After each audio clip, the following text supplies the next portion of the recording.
Well, I think the country's $36 trillion in debt. I think credit card debt is as high as it's ever been. I think the average American citizen understands being in debt, honestly. I think the average American citizen understands having financial hardships. Like I just pointed out, obviously my professional career had a rocky and turbulent road that contributed to some of these things that are here.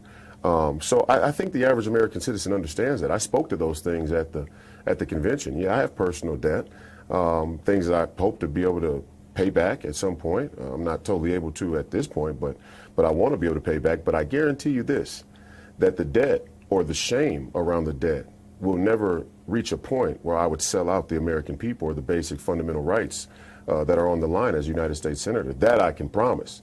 Will I ever be able to pay the debt back? I don't know. Hey, I maybe get hit by a car leaving this building today. But I guarantee you, if given the choice, I'm going to stand on the morals and principles and not kowtow. And you did acknowledge the debt issue at the convention in your speech that I listened to. And you also pointed out that one reason you are in debt is the mental health issues that you have dealt with. The MBA collective bargaining did not. No, wrong. Not the mental health issues that I've dealt with. The mental health policy that I fought for against the NBA.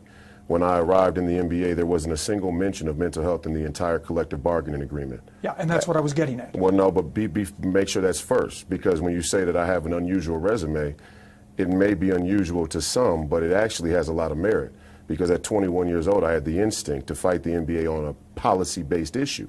And not only did I fight them, I happened to be found right.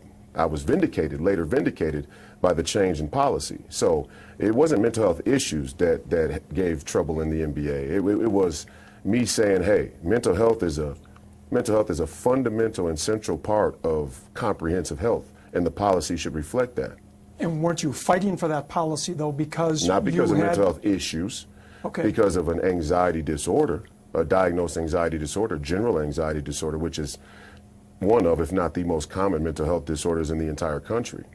So I just, I don't like, I don't like when the media kind of tries to, and I'm not saying you personally, but I mean the media in general tries to, qualify it as issues as a pejorative. The mental health, the condition of mental health in this country is critical. It's a crisis. And many people deal with mental health issues. And to think that on face value, because my mental health, my public discussions about my own mental health struggles is somehow disqualifying to be United States Senator, doesn't understand the demographic or the issue of mental health. Because I guarantee you, there are a lot of United States Senators there and congressmen and women that suffer from mental health struggles. And the reason I said mental health issues, it's a broad spectrum, because I realize there are some more serious than others. True. I've had friends and family who have dealt with issues generally without getting into specific diagnoses. But it is one of the things that you said in talking about the debt. You could have made a lot of money in the NBA. You chose a different path. I chose to stand on principle. I mean, the NBA knew that I was right at the time. They knew the lack of language in their collective bargaining agreement. They knew the lack of mental health policy. They even admitted it publicly. But their position towards me was, you're not big enough. You're not well known enough. When I say big enough, you're not well known enough. You don't have enough money, and you don't have enough important friends or lawyers to make us change it.